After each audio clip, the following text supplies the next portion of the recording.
Muy bien, señorita, empiece desde el principio. ¿Cómo fue que Kristen comenzó como una asesina? Mira, oficial, Kristen no empezó siendo una asesina, ni una sociópata, pues ella sabía que todos los sociópatas o psicópatas comenzaban matando pequeños animales. Para ella hacer eso era una aberración, algo inhumano, y no toleraba que alguien lo hiciera. Entonces, ¿cómo comenzó todo? ¿Me lo podría decir? Verá, desde que era niña, ella siempre fue víctima de muchas cosas, pues su padre la golpeaba, su madre era alcohólica, y en la escuela era igual, o peor que en casa. Sus compañeros constantemente la acosaban, e incluso en muchas ocasiones la llegaron a golpear tanto niños como niñas, pero nadie hacía nada. ¿Fue entonces que usted comenzó a frecuentar a Kristen? No, yo llegué poco después de que cumplió 13 años, luego me hice su mejor amiga, su escudo, su hombro para desahogar todo lo que traía dentro sin ser juzgada, ni ser objeto de burla. Fue en ese entonces cuando comenzó a cambiar, supongo que se hartó del mundo en el que vivía. Y decidió cambiar ese mundo, ¿no es cierto? No precisamente, sucedió así. Verá, unos compañeros nos siguieron desde la escuela hasta el bosque donde Kristen y yo teníamos un lindo gatito que habíamos encontrado vagando, y como ninguna lo podíamos tener, le hicimos una pequeña casita, y todos los días le llevábamos comida.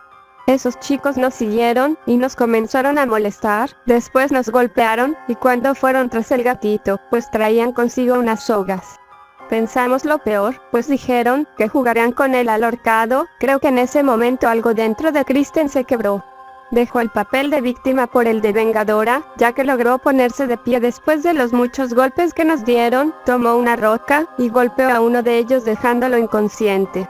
Los demás se le fueron encima, pero a pesar de ello, Kristen seguía levantándose, y al ver eso los chicos salieron huyendo diciendo que estaba loca. Kristen dejó de ser la dulce, amable, tímida y callada chica que era, por una Kristen indiferente, fría, distante, calculadora y meticulosa. Al chico lo amarró a uno de los árboles y esperó a que despertara para poder hacer lo que nunca creí que haría. ¿Qué sucedió en ese momento? Ella tomó una de las sogas, la colocó en su cuello y dijo que era momento de jugar al ahorcado. Aún puedo recordar lo que sucedió. Entonces, señorita, ¿qué fue lo que ocurrió? El chico no adivinó la palabra y lo ahorcó del árbol. Después lo hizo pasar por suicidio, dejando una nota en su bolsillo donde decía que confesaba que él y sus amigos habían golpeado a unas chicas hasta haberlas matado, y que como él no soportaba la culpa, solo se quiso quitar ese peso de encima. Pero como se descubrió que no estábamos muertas, la policía dio con el testimonio de una de nosotras. La otra nunca se encontró, pero con eso bastó para condenarlos. Ese testimonio era el mío. Por otro lado, Kristen pensó que si las dos dábamos testimonio, no nos creerían, y serían absueltos del crimen frustrado. Después de eso, pasaron algunos meses hasta que decidió hacer algo con su padre. ¿Se refiere a la desaparición del padre de Kristen? Sí. Verá, ese día estábamos en la habitación escuchando música, cuando de pronto llegó su padre ebrio, gritando quién sabe qué, no se le podía entender. Su madre no se encontraba en la casa, así que entró a la habitación tambaleándose, cayendo sobre mí, y comenzó a tocarme. En ese momento, Kristen no lo pensó dos veces, de manera que lo golpeó en la cabeza, corrió hacia la cocina, tomó uno de los cuchillos, y regresó a la habitación. Pero su mirada era diferente, era casi como si estuviera vacía, no había emoción alguna en ella. ¿Quiere decir que ella asesinó a su padre? Así es. Ella se aseguró de que no pudiera hacer ruido, de manera que tomó el cuchillo y le cortó la lengua. Mientras la sangre corría por su boca hasta el suelo, quedé en shock de lo que estaba viendo, no podía hacer nada, solo estuve inmóvil de donde me encontraba. Ella lo apuñaló muchas veces, pero en su rostro no se reflejaba nada, solo sus ojos vacíos y una expresión de indiferencia. Yo estaba aterrada, no podía moverme ni gesticular palabra alguna. ¿Qué hizo con el cadáver, después de haberlo matado? Ya que según los registros, lo tenemos como persona desaparecida. Ese reporte lo hice yo. En cuanto al cadáver, lo llevamos en la camioneta del padre de Kristen, y lo arrojamos a un acantilado, a las afueras del pueblo. Kristen sabía que el acantilado desembocaba en el mar, así no lo podrían encontrar, y lo haríamos pasar por desaparecido. Dime, en todos los asesinatos que hizo Kristen, ¿Tú estuviste en ellos, y eras tú quien llamaba a emergencias para reportarlos? Así es, señor.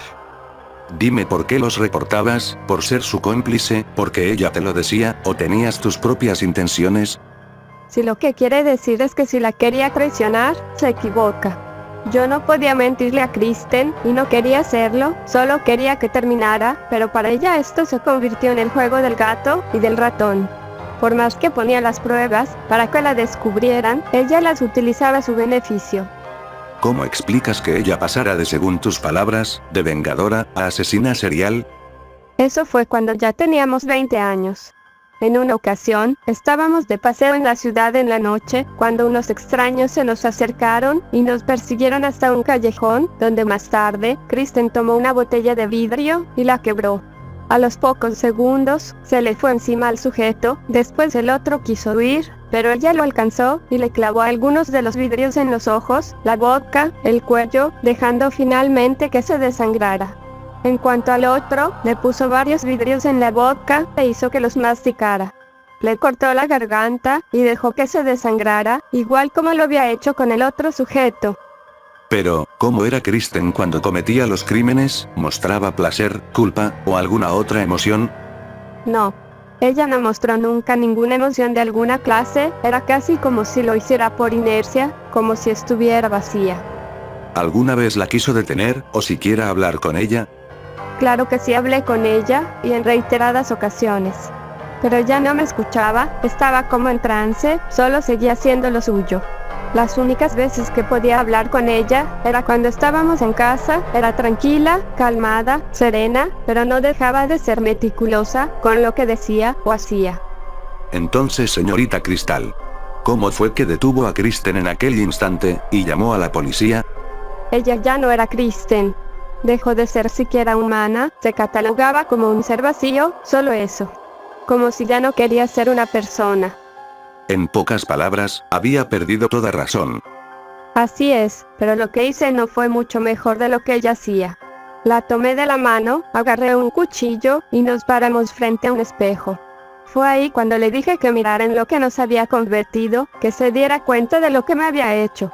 A lo que no pude contenerme más, y comencé a gritarle, y que viera nuestras manos llenas de sangre. Le reclamaba que si esto es lo que quería, convertirnos en asesinas, que si lo que siempre me decía, y me había prometido, fue todo mentira. ¿Y qué era lo que ella a usted le decía? Solía decirme varias veces que no temiera de nadie, pues que ella siempre me protegería, mejor dicho, un juramento. Me decía también que todo lo que hacía era por amor, y que yo era lo único que más le importaba. Señorita Cristal, ¿usted sabía que Kristen tenía un trastorno mental? Sí lo sabía. Ella sufría de personalidad múltiple, ya que yo era el resultado de ese trastorno. En aquella vez que estuvimos en el bosque, lo que se quebró fue su mente, ya que a partir de ese momento yo tuve conciencia propia, a pesar de que compartíamos los mismos recuerdos. Kristen solo quiso conservar lo malo, mientras que yo recordaba solo lo bueno. Con el tiempo su personalidad, o lo que quedaba de ella, se fue retorciendo, y a pesar de las muchas personas que asesinó, yo sigo creyendo que bajo esa expresión de frialdad y malicia, todavía existía algo de la verdadera Kristen. Pues con todo lo que me ha dicho en su testimonio, Kristen y usted estarán en un hospital psiquiátrico por el resto de sus vidas. O bueno, su vida, teniendo en cuenta de que Kristen ya no está en este mundo. Eso es todo lo que le puedo decir. Adiós, señorita Cristal. Lo único que no le dije al oficial fue que en realidad Kristen no está muerta. Después de todo, si lo estuviera yo no estaría, ya que ella es la original. Solo digamos que está durmiendo después del shock en el que la puse, ya que ella no soportó verme manchada de sangre.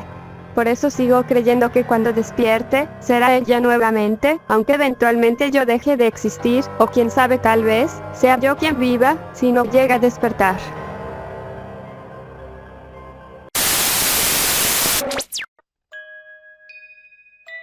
Recuerdo aquellos días en los cuales solíamos ser felices, todos estábamos unidos, y nada apagaba nuestra felicidad. Pero también recuerdo el día en que todo eso cambió. Mi nombre es Karina Parker, y esta es mi historia. Hace mucho tiempo en la gran ciudad de Londres, vivíamos mis padres, mis hermanos, y yo. Mi padre Joseph Parker, un hombre noble, bueno, y trabajador, nos amaba tanto. Mi madre Elizabeth Williams era ese tipo de mujer a la cual todo hombre deseaba, hermosa, blanca como la nieve.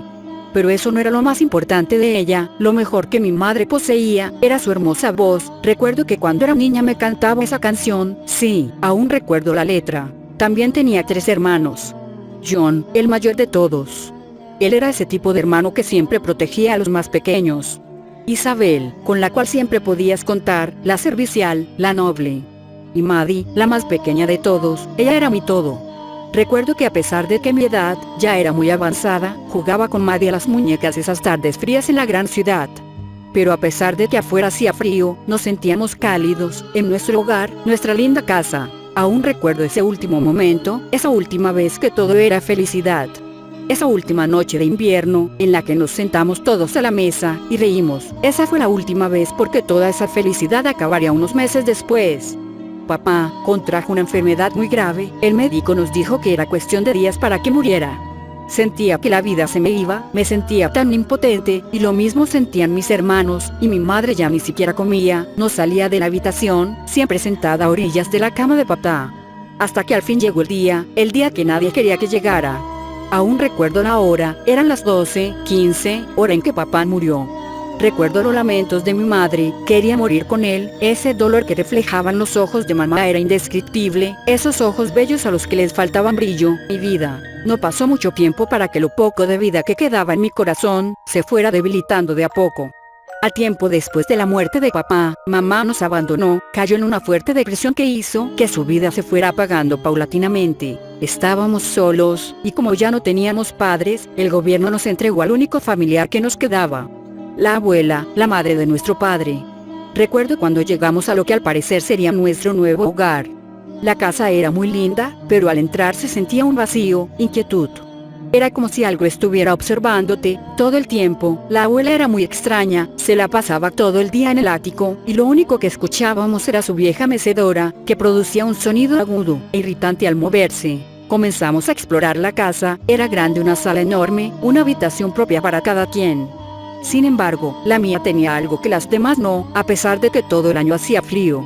Mi habitación estaba más fría que las otras, y esa sensación de que algo te observaba era más intensa.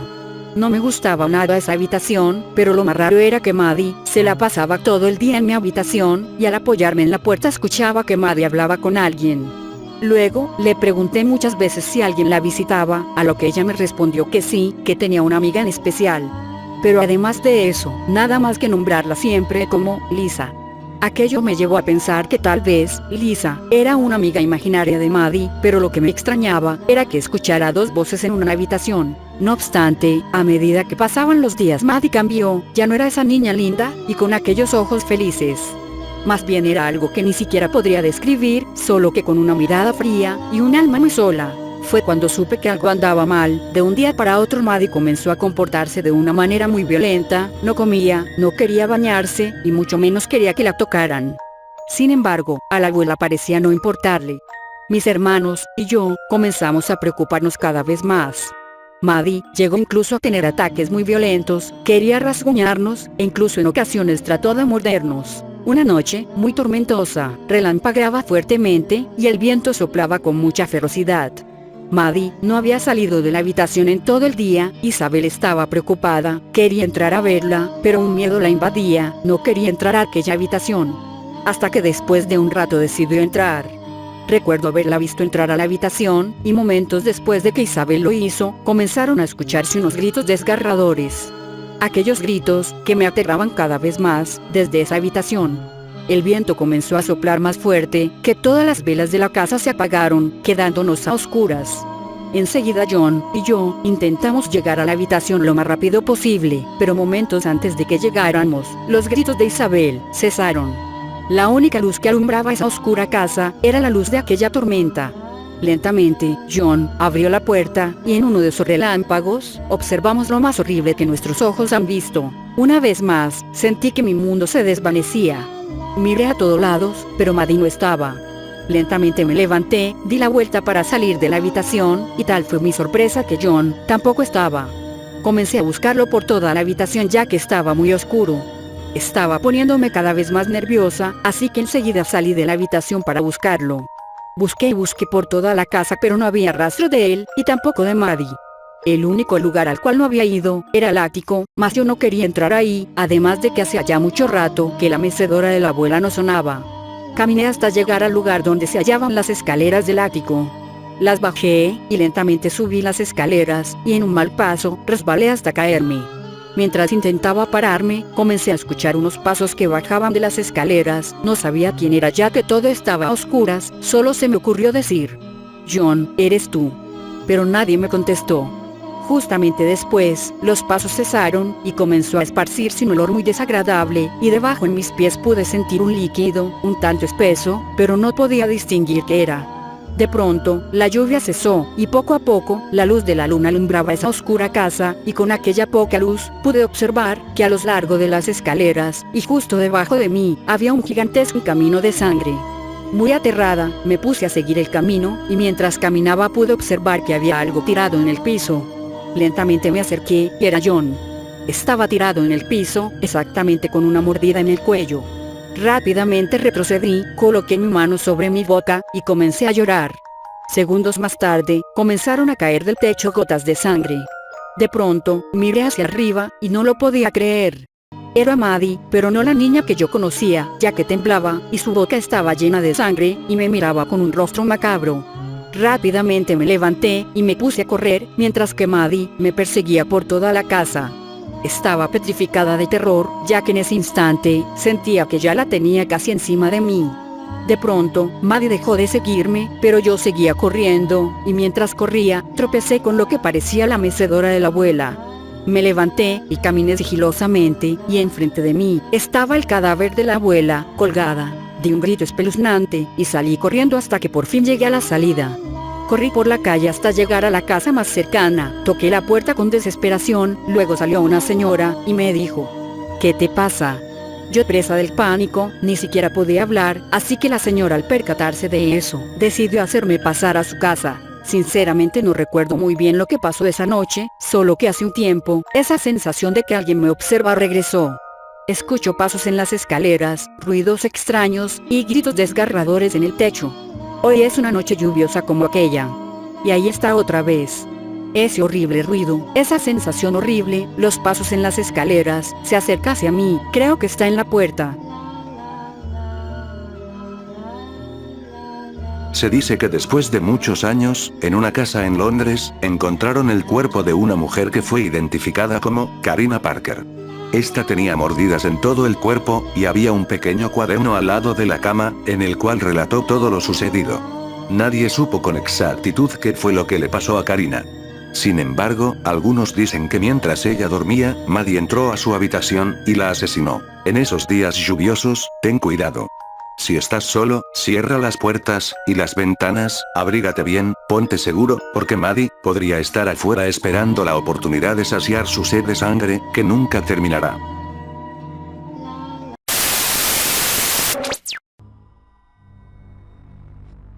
Un par de mujeres se encontraban escondidas en uno de los improvisados almacenes del diezmado hospital. Mercedes, una mujer inteligente y fuerte de espíritu, podía más o menos controlar su situación mejor que su amiga. La verdad es que era complicado, sobre todo para un par de enfermeras desarmadas y acosadas por numerosos reanimados. De pronto, unos golpes en la puerta y estridentes gemidos. Los llevaban oyendo todo el día. La puerta estaba cerrada con pestillo, y reforzada con varios armarios metálicos, pues tenían que contener a varios grupos de caníbales muertos que les aguardaban en los pasillos del hospital. Pero la puerta no aguantaría todo el día. Mercedes y su compañera se miraron mutuamente. Después observaron por la ventana del almacén. Podrían bajar por la escalera de incendios a la calle. ¿Pero a la calle? En el exterior no paraban de oírse los escalofriantes gemidos de los muertos. De vez en cuando, se oía gente chillar, objetos romperse, y alguna que otra explosión. Llevaban allí horas asustadas y cansadas, escuchando el terrorífico ambiente en un silencio lleno de cantos de muerte. Tenían que encontrar otro refugio mejor, tal vez en alguna de las fincas cercanas. Era ahora o nunca.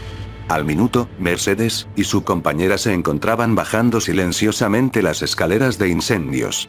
Llegaron abajo, y se escondieron detrás de un coche empotrado. En ese momento, vieron a un hombre que corría despavorido por la calle, frente a ellas, delante de un grupo de 5 de esos seres. Comprobaron con horror que los muertos, aunque lentos, eran tenaces, y no escatimaban en número. El hombre se echó al suelo aterrorizado sin una razón lógica, exceptuando el terror más absoluto. Sus agresores empezaron a devorarlo como si fueran leones dándose un banquete con su presa. Las mujeres permanecieron quietas como estatuas mientras las bestias se comían al hombre. Los chillidos del desconocido eran increíbles, agonía pura. Al rato, los monstruos se marcharon con un rugido ronco hacia un lugar indefinido, y desaparecieron de la vista. La calle quedó vacía, y silenciosa de nuevo. Desde allí divisaron una lavandería con la persiana medio subida. Sin demora, se dirigieron hacia su nuevo escondite, pero antes de entrar, dieron un rápido vistazo agachando la cabeza por debajo de la persiana. Parecía vacía, y no se lo pensaron más, ya que cualquier cosa era mejor que estar en las calles a la vista de cualquier amenaza. Una vez dentro, bajaron la persiana muy despacio hasta el suelo. No se veía nada allí. La compañera de Mercedes, fumadora nata desde hacía muchos años, sacó un mechero recargable, y lo utilizó para guiarse en la oscuridad. Avanzaron en silencio a través de la penumbra mientras los destellos del encendedor alumbraban el camino.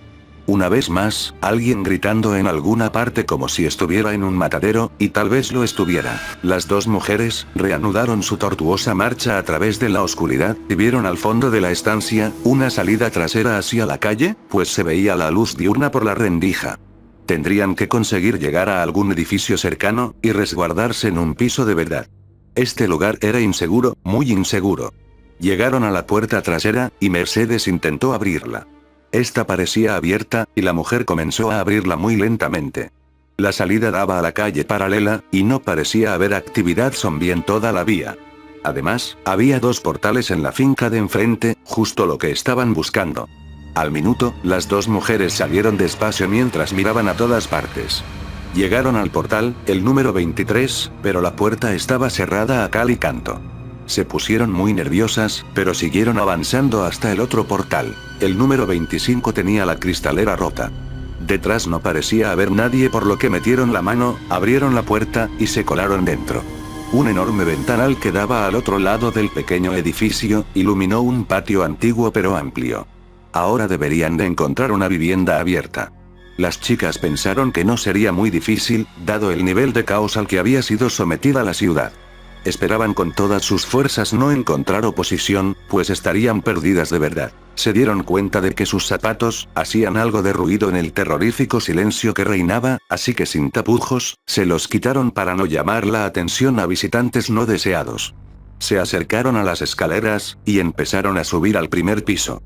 Era una finca muy antigua. Las plantas eran tan pequeñas que parecían descansillos. Tenían únicamente 2 puertas enfrentadas una a la otra.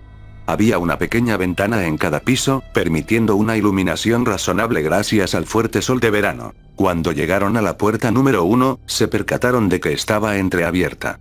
Mercedes empezó a abrir la puerta despacio. Entonces, oyeron el sonido de una puerta abrirse en uno de los pisos superiores. Las mujeres asustadas, entraron dentro de la vivienda, y cerraron la puerta. Allí dentro olía a la presencia de la muerte. Parecía un piso pequeño, estilo años 60.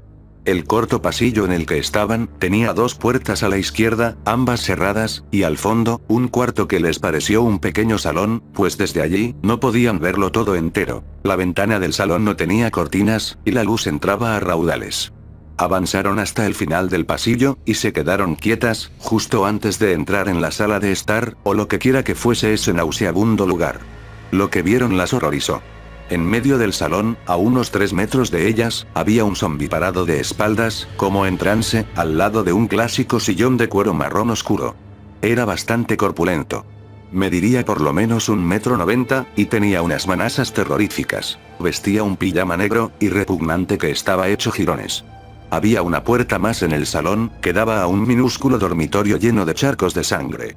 Las dos mujeres se detuvieron en seco, y comenzaron a retroceder de espaldas hacia la puerta de salida. El monstruo comenzó a gemir, y se giró de súbito. Era el rostro de un hombre de unos 40 años, ceniciento, y demacrado, las miró a la cara. De pronto, la criatura se lanzó al ataque emitiendo un ronco y horrible gemido. Las dos mujeres se dieron la vuelta de repente, y huyeron hacia la salida despavoridas. Luego, la compañera de Mercedes, pisó algo en el suelo que la hizo gritar de dolor, y cayó a tierra. Mercedes intentó levantarla, pero el muerto se le echó encima dando una arrancada mortal. Empezó a morderla en las piernas, y Mercedes, superada por la situación, cayó al suelo. Mientras su amiga era devorada, Mercedes se levantó, y salió de la vivienda corriendo hacia la planta superior mientras gritaba de horror, y apenada por el destino de su compañera. Cuando llegó a la segunda planta, una de las viviendas estaba abierta, y una anciana con las cuencas oculares vacías salía en ese momento. La anciana intentó agarrarla pero Mercedes pasó por debajo, rápida como una gata, y esquivó el ataque. Siguió subiendo hasta la tercera planta, cuando se percató que otra de esas cosas bajaba lentamente por las escaleras bloqueándole el paso hacia la cuarta planta. El no muerto estaba en calzones además de faltarle ambos brazos. La mujer oyó como alguien subía por las escaleras de abajo, lentamente. Luego Mercedes se fijó en que una de las viviendas de esta planta tenía la puerta entreabierta. Se fue hacia ella velozmente, y entró. La puerta quedó cerrada tras ella, y al poco rato, se empezaron a escuchar golpes en la misma. La mujer se dio cuenta de que las llaves estaban puestas en el cerrojo, así que las cogió, y dio un par de vueltas al cierre. Nunca se sabía si esa destartalada puerta aguantaría. La casa era muy parecida a la anterior, pero aquí no olía a muerte. Se respiraba un olor a ropa vieja, y a tabaco y por todo el suelo, estaba lleno de prendas, y herramientas. Al rato, Mercedes abrió la primera puerta a la izquierda del pasillo. Un sucio y maloliente baño. La segunda, era una pequeña cocina, y el salón, que era un pequeño habitáculo con muebles de mimbre, y un recio armario de madera, contenía a su vez el dormitorio, que no era más que un hueco en la pared con un pequeño catre. Después de reforzar la puerta con el grueso armario del salón, se acercó a la ventana, y corrió un poco la grasienta cortina. Se veían muertos campando a sus anchas por muchas calles, y era una locura volver a salir. Tendría que conseguir víveres, o morir de desnutrición. Podría intentar saquear las viviendas de este edificio. Pero para eso, tendría que aprender a luchar contra sus agresores. Era luchar o morir, no había otra salida. En ese momento, Mercedes recogió del suelo una pesada llave inglesa, y se sentó en una de las banquetas de mimbre. No sabía lo que le depararía el futuro en este fin de los tiempos, pero lo que sí sabía, era que no se iba a rendir sin luchar. Al rato, se escuchó a alguien gritar en el piso de abajo. Los caníbales que golpeaban la puerta con fervor, se alejaron de ella, seguramente atraídos por el chillido. Después de largos minutos, todo quedó en silencio, y Mercedes, completamente agotada y débil, aprovechó esta tranquilidad para echarse en el sucio y acartonado catre. Esa tarde tuvo una pesadilla insoportable, y cuando despertó, por un momento, pensó que todo había sido un sueño. Después, se incorporó sobre la cama, y se lamentó el haber soñado una pesadilla, pues despertaba en otra mucho peor.